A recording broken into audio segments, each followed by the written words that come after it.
What is this? Should we stuff a V8 in this thing? Does a Colorado need a V8? What would it do if it had a V8? Well, let's put it into perspective. Let's take this nice, big, beautiful Colorado for a midsize big truck. Let's stuff it with some motors. So let's see. All right, hey guys, Jason here. We are up here at the amazing V8s Chevy. I am up here all the time. I spend a lot of time up at this place. These are excellent people. Their info is running down below for you. These right here. Okay, what do we got? We got a Colorado Trail Boss. We got another Colorado Trail Boss. We got another Colorado right here, a standard Colorado. Down there we got another one. We got a Z71 over here. There's a bunch of Colorados, but what we want to talk about is under here, underneath this hood, inside of this thing. Okay, the reality of this. Understand what this vehicle offers that no other midsize does.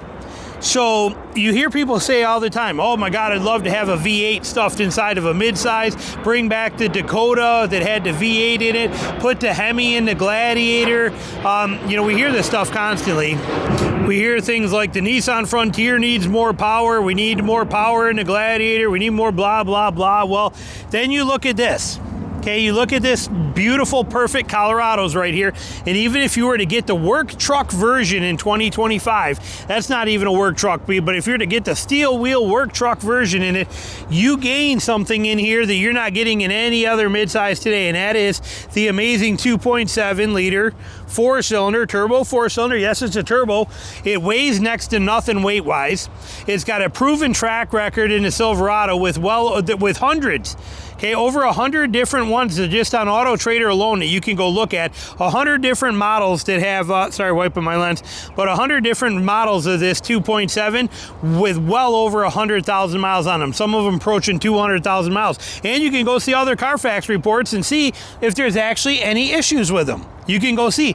So, all right, hey guys, Jason here. We are up here at the amazing V8s Chevy. I am up here all the time. I spend a lot of time up at this place. These are excellent people. Their info is running down below for you. Okay, so here we go. And again, the 2.7, it's in here. Where are we sitting at? 2.7, 310 horsepower, 430 pound-feet of torque. Okay, the torque is what matters. Horsepower is for race cars. That's all horsepower is for cars. Horsepower is for speed. Torque is for power. Torque pulls it. Torque is for resistance. Trucks are met with resistance, whether it's towing, climbing, whatever they're doing, they are met with resistance. Torque is resistance. Power in a truck is torque. So we have on here, let's look at the torque numbers, okay?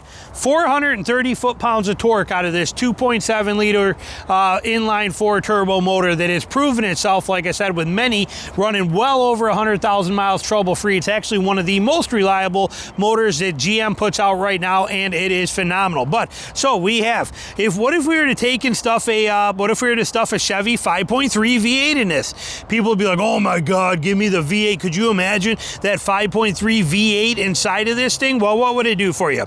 Well, your torque would go from 430 pound-feet of torque, which you have right now in it, and it would go to 383. So you lose almost 50 foot-pounds of torque or pound-feet of torque by going to a V8 in this, not to mention all the extra weight of the V8 engine. So would it benefit you in any way? No, it would actually hinder you. It would be a worse decision.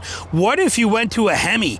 God, could you imagine a Colorado with a Hemi in it? Wouldn't that be something to have a Colorado with a Hemi V8, a 5.7 Hemi in there? No, that would bring you down to 410 pound-feet of torque, and that would basically mean that you lost 20 pound-feet of torque to go to that versus this, not to mention all of the difference in the weight factor. So no, it would benefit you absolutely zero in any kind of possible way to have that V8.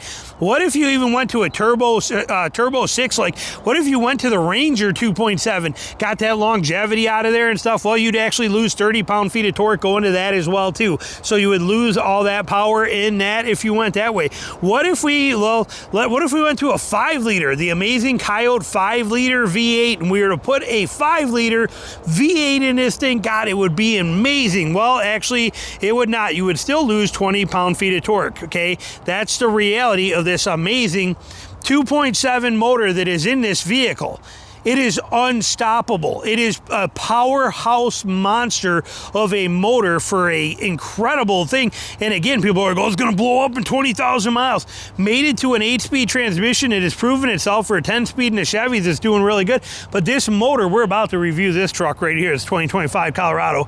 We're going to go into this here in a minute. But this motor, this 2.7 motor that is in here. Let's take a pop the hood because we have the keys. Like I said, we're doing this one right now. We're getting ready to do this. But when you look at this thing, I have the same one in my ZR2, which Tina is sitting in there eating Panera bread, I think, right now, if she's still there, unless she went to Hobby Lobby.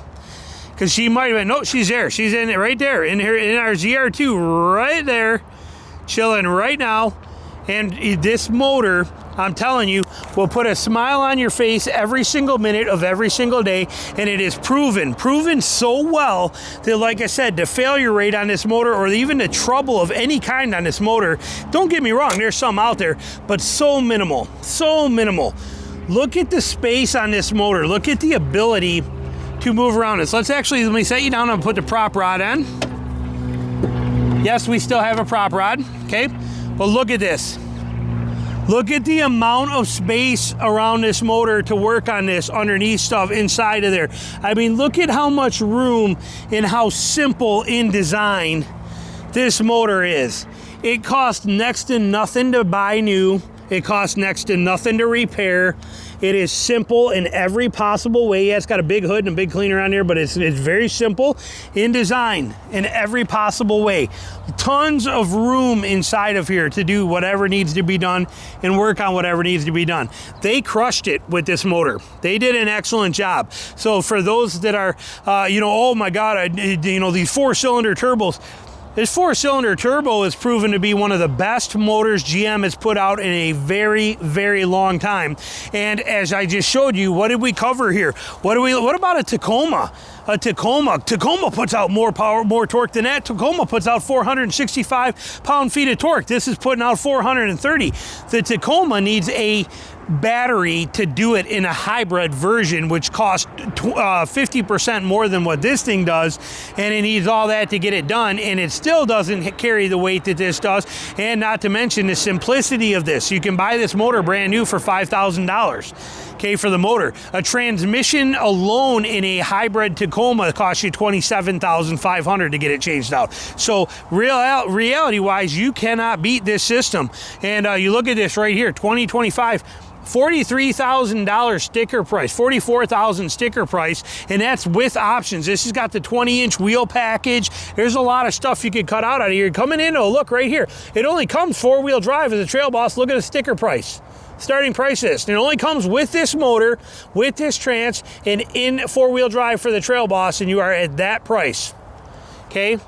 Let the power of that sink in.